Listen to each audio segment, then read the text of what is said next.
Hey guys, welcome to Crafts Go Bloom. My name is Krista, and today I'm going to be doing a video all about everything I can crochet with one skein of yarn. I have this yarn sitting on my shelf, and I think we are probably all like this, where I saw it in the store and I really wanted it, so I bought it, but now I have no idea what I'm going to do with it.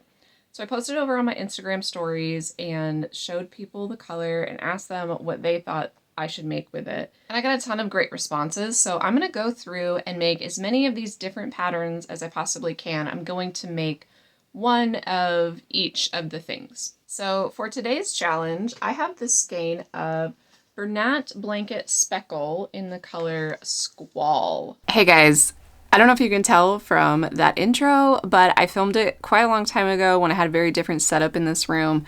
I've gotten a haircut since then. I had that kind of hanging out in my files, and I thought, let's finish this video because I have definitely been finishing the skein of yarn in the background. I just hadn't filmed anything about it yet. So everything that I said in that last clip is still true. I had this skein of yarn. I liked it in the store, but didn't really know what to make with it. So it stuck around for quite a long time. I did ask over on Instagram for people's advice on what to make with this, and I was so glad that I did because I was totally stuck and they helped me get out of that rut. So here are a few of the things that I crocheted with it, and then we're gonna do a little bit of a challenge at the end. Now, of course, you know I made a whole bunch of no-sew patterns, so everything I'm showing you is no-sew. I found this squid pattern for free on Instagram. I can't remember off the top of my head as I'm saying it whose pattern this is, but super cute. I really liked it. I make a lot of octos, so to have like a squid variation was kind of nice. And then the next thing I made was one of my favorite patterns, and that's the Katie Being Creative Octo. I love this octo because it's all done in one piece, and at the end, before I close it up, I can like make the entire octo. I usually chain one to finish off, so I'll like chain one at the end. I can cut my yarn, pull it out, and the hole is big enough that I can get in there and put the eyes in and then stuff it.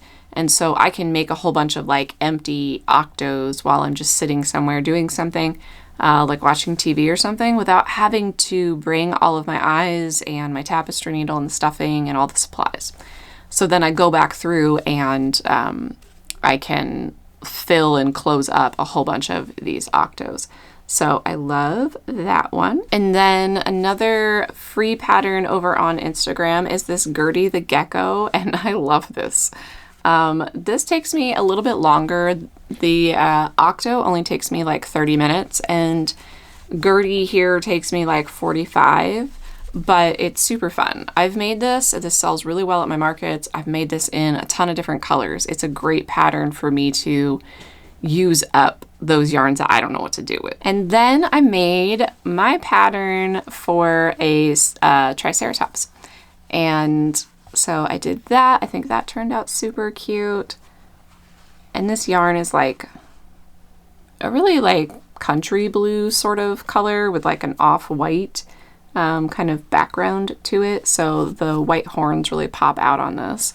But this also is a pattern that sells really well for me at markets, and I can make it in just about any color and it will sell too. Up next, I am going to be somewhat cryptic, and if you pay attention really close to all of my videos, you might figure this out.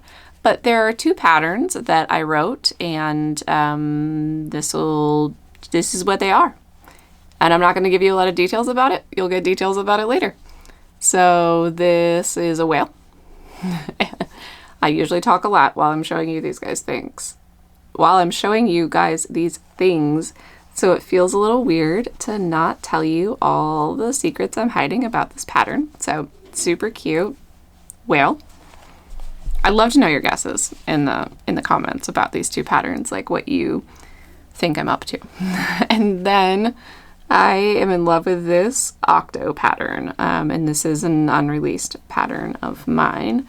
And I just love octos because they're like squishy and fun, but I've got this cute little sitting guy with a little nose hiding in there, so I really like that. So I was able to make 1, 2, 3, 4, 5, 6 plushies out of this, and I have this little bit left. So I have this little bit left. I am going to use my kitchen scale, and to be completely honest, I never use this in my kitchen. I just bought a kitchen scale to use for yarn. So I'm gonna weigh this out and see how much my little scrap weighs. And the reason I'm doing that is because I have a tree frog pattern. I will put a screenshot of that over here. I wrote that pattern specifically so that you can take Bernat yarn and weigh your scraps.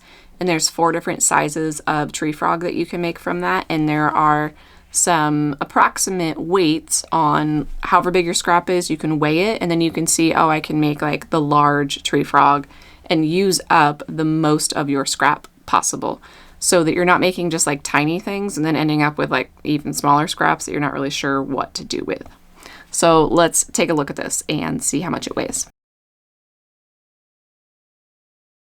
Okay, so I can see that I have 0.50 ounces or half an ounce, and that means that I have just enough to make my small tree frog. Now, I'm going to crochet pretty tightly because the small tree frog is anything from 0.50 ounces to 0.65 ounces, and so I'm already on the smaller end of this. So I'm even thinking about going from a size 6 hook that I normally use down to a size 5.5, just because I really want to accomplish the tree frog and be able to make a 7th plushie out of this skein of yarn. So I'm going to go work on that right now, and I will update you guys on whether or not I was successful.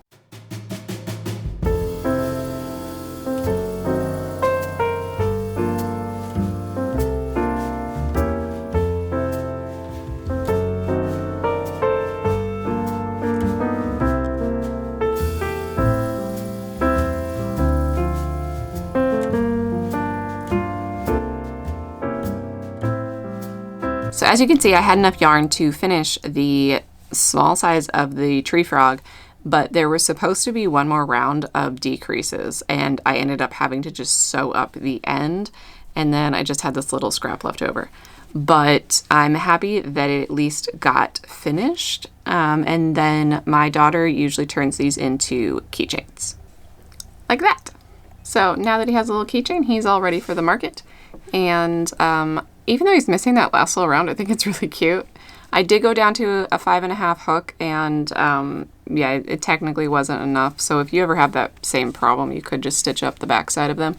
But I think a part of the problem is that I was using like super thick Bernat yarn and then trying to use the very small end of the weight for those patterns. So that's all done. I finished my skein of Bernat Blanket Squall and made a bunch of cute market prep plushies along the way.